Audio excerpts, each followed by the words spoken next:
Bonjour chers amis, voilà, je vais aujourd'hui vous présenter une petite vidéo sur la notion de matérialisme dialectique en relation avec ce livre, donc Lumière commune, je le tiens à l'envers, non ça va, Lumière commune, traité de philosophie générale à la lumière du matérialisme dialectique. Donc, que veut dire le mot matérialisme dialectique? Souvent, on confond le matérialisme dialectique avec la philosophie marxiste.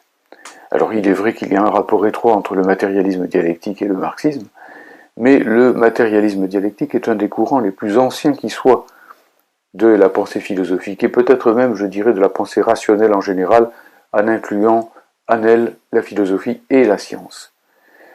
En effet, si vous voulez, pour ce qui me concerne, je fais remonter le matérialisme dialectique, au moins à titre de philosophie spontanée, à Thalès de Milet, Thalès auquel est attribué le fameux théorème. Et donc Thalès, si vous voulez, tentait d'expliquer la nature par elle-même, sans recourir aux dieux, sans recourir à la mythologie. Il fallait par exemple expliquer le cycle de l'eau, c'est-à-dire le fait que l'eau s'évapore sur la mer lorsqu'elle est chauffée par le ciel, qu'elle donne naissance à des nuages, lesquels vont se fracasser sur les montagnes où ils se refroidissent, ce qui donne la pluie, laquelle coule à nouveau par les rivières vers la mer, et ça recommence. Donc le cycle de l'eau, si vous voulez. Et donc cette explication naturaliste, eh bien, elle est à la base du matérialisme, qui explique la nature par elle-même, sans recourir aux dieux, et en pointillé, tout au moins, en pointillé de la dialectique, c'est-à-dire d'une pensée qui part des choses elles-mêmes et explique leur changement de forme, par exemple, dans mon histoire d'eau, dans mon histoire aquatique, j'allais dire mon histoire d'eau, dans mon histoire d'eau au pluriel, EAUX, eh bien l'eau qui est d'abord liquide devient vapeur, puis se condense et redevient liquide, et ainsi de suite. Donc il y a des changements de forme. Et cette matière se meut, elle se transforme en permanence, tout en restant elle-même. Voilà, c'est un peu, au fond, le socle, à la fois du matérialisme et du rationalisme, qui donnera beaucoup plus tard l'idée attribuée à Lavoisier, au grand chimiste français Lavoisier, que rien ne se perd, rien ne se crée, tout se transforme, le mot important étant transforme avec un trait d'union entre trans et forme, que tout change de forme et que tout reste soi tout en changeant de forme. Ça, c'est une grande idée qu'on retrouvera à travers toutes les expressions dialectiques qui se succéderont au cours de l'histoire de la philosophie et de la science.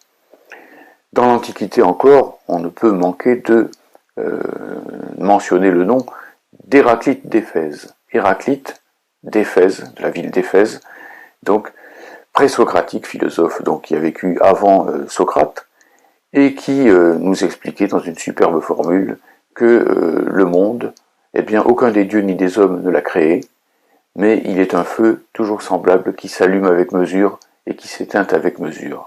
Et il ajoutait que eh bien, la mer devient air, c'est-à-dire en réalité vapeur, et que cette vapeur elle-même devient eau, c'est-à-dire qu'elle devient liquide, et que tout ça est animé par un feu permanent, ce qu'on appellerait sans doute aujourd'hui l'énergie. Par conséquent, là aussi, eh bien, le monde s'explique par lui-même, par ses propres dynamiques, et notamment, ce qui apparaît avec Héraclite, eh bien, à travers ses contradictions. L'humide devient sec, le sec devient humide, disait Héraclite. Et tout le monde connaît la fameuse formule selon laquelle on ne se baigne jamais deux fois dans le même fleuve. En réalité, eh bien, nous sommes et ne sommes pas, disait Héraclite, c'est-à-dire que nous devenons. D'un certain côté, effectivement, nous sommes, mais en même temps, nous passons. Et comme nous passons, il y a bien quelque chose qui meurt en nous. Et comme nous ne disparaissons pas, il y a bien quelque chose qui reste en nous. Et donc, nous sommes et ne sommes pas, nous devenons. Au fond, c'est le maître mot du matérialisme dialectique qui n'est pas, vous voyez, dans un abrupt to be or not to be, être ou ne pas être, mais dans un plutôt conciliant entre les contraires, être et ne pas être, c'est-à-dire devenir. Alors cette philosophie antique est évidemment encore extrêmement intuitive, elle n'a pas de socle scientifique encore solide. Ce sont les mathématiques qui vont se mettre en place en premier, l'astronomie, la physique commencera dans l'Antiquité, mais souvent, surtout sous la forme de statique, avec Archimède, et c'est seulement vers la période moderne, notamment avec Galilée, avec la révolution copernicienne, comme on dit, que la question de la physique va être entraînée en quelque sorte dans le champ petit à petit de la dialectique matérialiste. Je n'approfondis pas davantage. Je veux dire ici simplement que, bien sûr, avec le marxisme, avec Marx et Engels, donc vers le milieu du XIXe siècle, eh bien, ce matérialisme dialectique qui est encore spontané, intuitif chez les Grecs, va prendre une forme beaucoup plus scientifique. Beaucoup plus scientifique d'abord parce que les sciences se sont développées puissamment, évidemment, depuis l'Antiquité, non seulement les mathématiques et la physique dont je viens de parler, physique qui intègre désormais la dynamique et plus simplement la statique, mais avec la chimie, Lavoisier, fin du XVIIIe siècle, rien ne se perd, rien ne se crée, tout se transforme, avec le développement de la biologie aussi, qui à l'époque de Marx et d'Engels va prendre une forme scientifique. Pensez que c'est une période dans laquelle on va découvrir notamment l'organisation cellulaire du vivant, dans laquelle on va découvrir de façon méthodique et systématique avec Darwin l'évolution des espèces, et puis avec Marx et Engels eux-mêmes, l'apparition d'une science de l'histoire, d'une science matérialiste de l'histoire, qui étudie les choses à travers leurs contradictions. L'histoire des sociétés n'a été jusqu'ici, disent Marx et Engels, phrase célèbre du manifeste du Parti communiste, que celle de la lutte des classes, c'est-à-dire de la contradiction qui anime les sociétés et les oblige sans cesse à bouger. C'est assez simple à comprendre. Si une chose quelconque, la société, mais une chose quelconque, était strictement identique à elle-même, si elle coïncidait à un moment donné avec sa propre essence, telle qu'en elle-même, enfin, l'éternité la change, comme aurait dit le poète français Mallarmé, elle ne bougerait plus, elle ne changerait plus.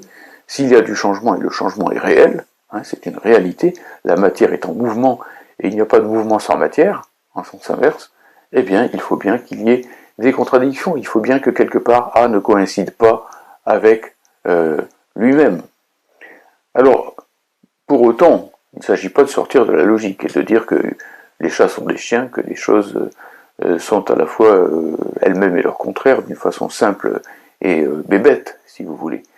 Il s'agit tout simplement de comprendre qu'une chose n'est elle-même qu'en étant en contradiction avec ce qu'elle n'est pas. Que A, grand A, n'est grand A qu'en étant non A, en étant autre que A. Et cela, il faut le comprendre dynamiquement.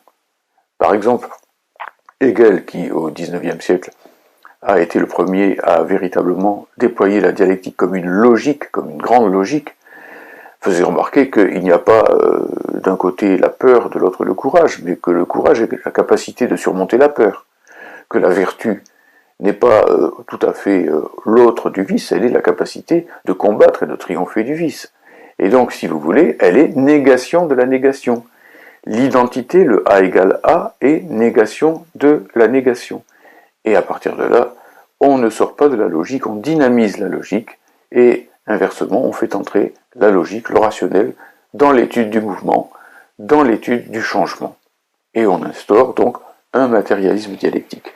Comme Marx et Engels ont, en quelque sorte, couvert un champ qui jusqu'alors n'était pas couvert par les sciences, c'est-à-dire la science des sociétés, la science de l'histoire, et donc ici ont ouvert en grand le chantier des sciences de l'homme, eh bien, leur matérialisme dialectique peut premièrement se nommer lui-même, puisque Engels est l'inventeur du mot matérialisme dialectique dans sa brochure Ludwig Feuerbach et la fin de la philosophie classique allemande, et il est celui qui a exposé le premier d'une façon un peu développée le matérialisme dialectique dans l'anti-Düring et puis surtout dans Dialectique de la nature, un texte inédit du vivant d'Engels, qui était un ensemble de recherches, si vous voulez, qui a été publié beaucoup plus tard. Et donc, effectivement, le matérialisme dialectique, de spontané, d'immédiat, d'intuitif qu'il était au départ chez les Grecs, a pu prendre une forme scientifique. Ça ne veut pas dire qu'il est une science. ça veut dire qu'il est le point de vue à partir duquel les sciences peuvent se systématiser, se globaliser, se lier les unes aux autres, comprendre comment on passe, disons, des phénomènes purement cosmiques et physiques aux phénomènes chimiques, des phénomènes chimiques aux phénomènes biologiques, des phénomènes biologiques aux phénomènes sociaux et historiques, aux phénomènes comportant aussi une part de subjectivité, et donc il y a aussi une dialectique de l'objectif et du subjectif qui est absolument indispensable pour les sciences psychologiques, par exemple. Et donc ici, le matérialisme dialectique, c'est un peu le point de vue à partir duquel les sciences peuvent arriver à faire leur jonction, à couvrir en quelque sorte le champ de la conception du monde dont nous avons tous besoin. Tous les hommes ont besoin d'une conception du monde, parce qu'ils ont besoin de donner sens à ce qu'ils font. Il faut qu'ils inscrivent ce qu'ils font dans une certaine conception, qu'ils en soient conscients ou pas, de l'homme, de la vie, de la société, voire de la nature. La plupart du temps, ce sont les religions qui donnent une sorte de réponse globalisante aux questions qui se posent sur le sens. Eh bien, justement, le projet du matérialisme dialectique, c'est de pouvoir donner une vision rationnelle, fondée sur l'étude de la matière, de ses contradictions et du mouvement de ces contradictions à travers la négation de la négation, j'en ai parlé tout à l'heure, a, nona, non nona, etc. Et donc à travers aussi des sauts qualitatifs, puisqu'évidemment la matière ne présente pas une continuité parfaite, il y a des stades, des phases. Les scientifiques aujourd'hui diraient des transitions de phase entre les différents secteurs, en quelque sorte, de l'existence matérielle. Alors voilà donc un petit peu pourquoi le matérialisme dialectique est au centre effectivement de cette pensée des Lumières que j'ai mis comme titre à mon livre, les Lumières communes, en faisant un clin d'œil aux Lumières, à la philosophie des Lumières bien sûr, et à la commune de Paris, et à la mise en commun. Le projet progressiste par excellence, c'est de mettre les Lumières en commun, c'est d'en faire le bien propre de toute l'humanité, effectivement. Et à partir de là, effectivement, le matérialisme dialectique est absolument indispensable pour développer ces lumières.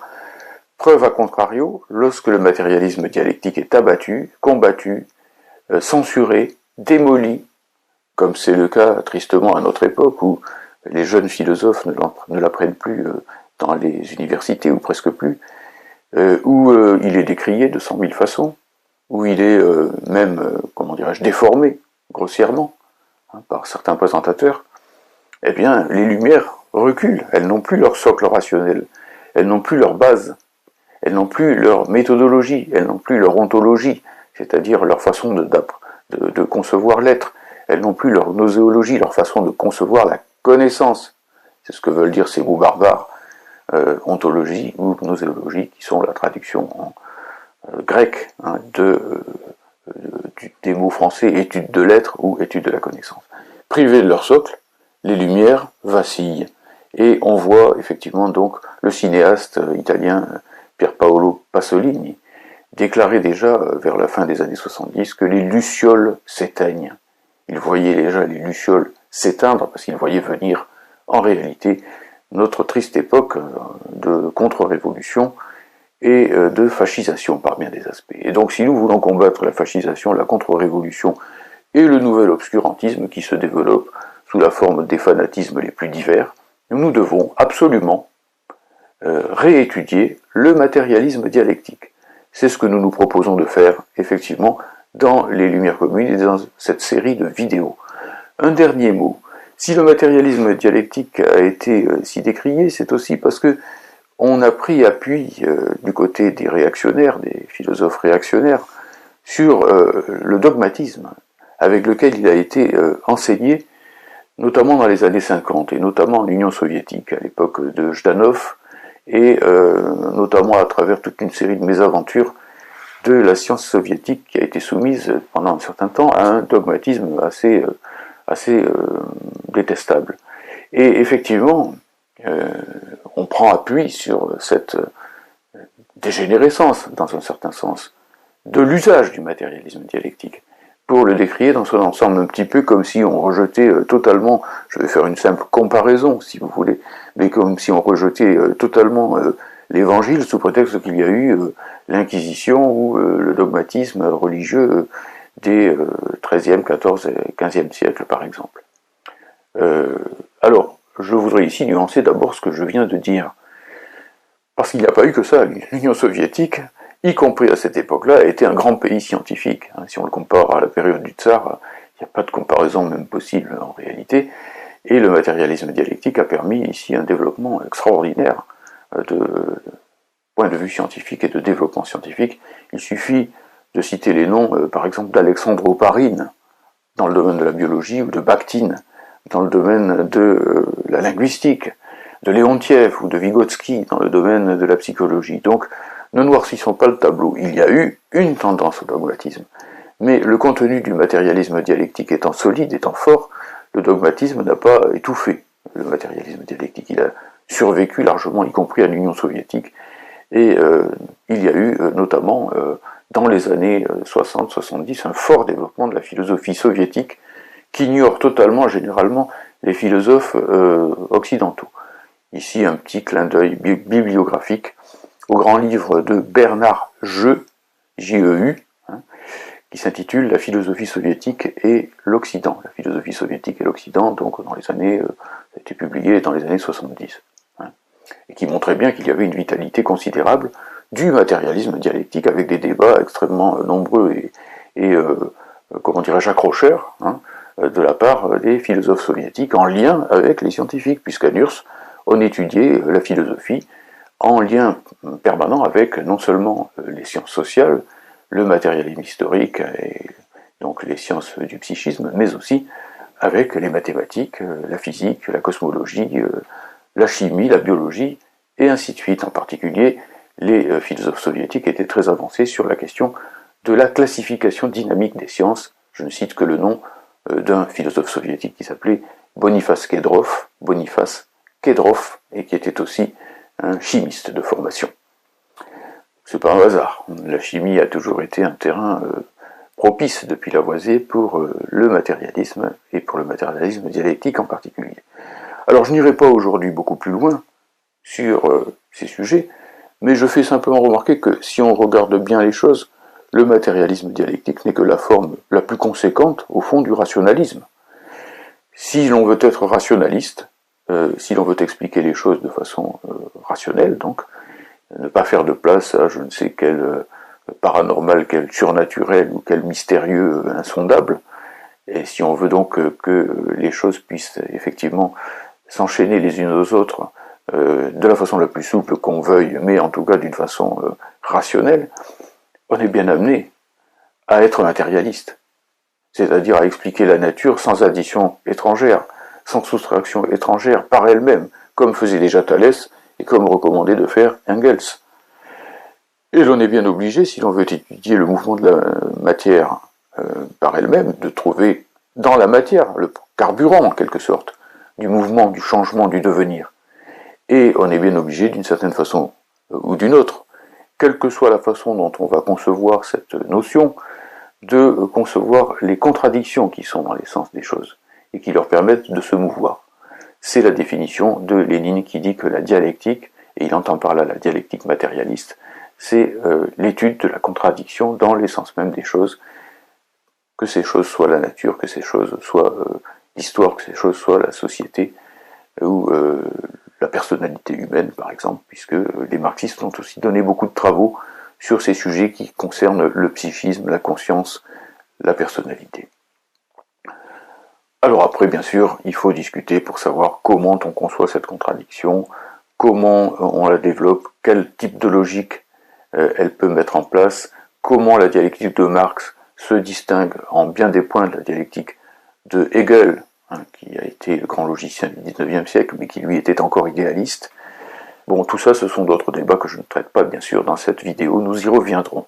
Je vous donne rendez-vous donc aux prochaines vidéos qui seront faites à partir de ce livre, donc, que je vous recommande, donc Lumière commune, qui est publié chez Delga, aux éditions, donc Delga, avec une nouvelle édition qui est parue en 2020. Lumière commune, traité de philosophie générale à la lumière du matérialisme dialectique. Merci de votre patience et de votre attention.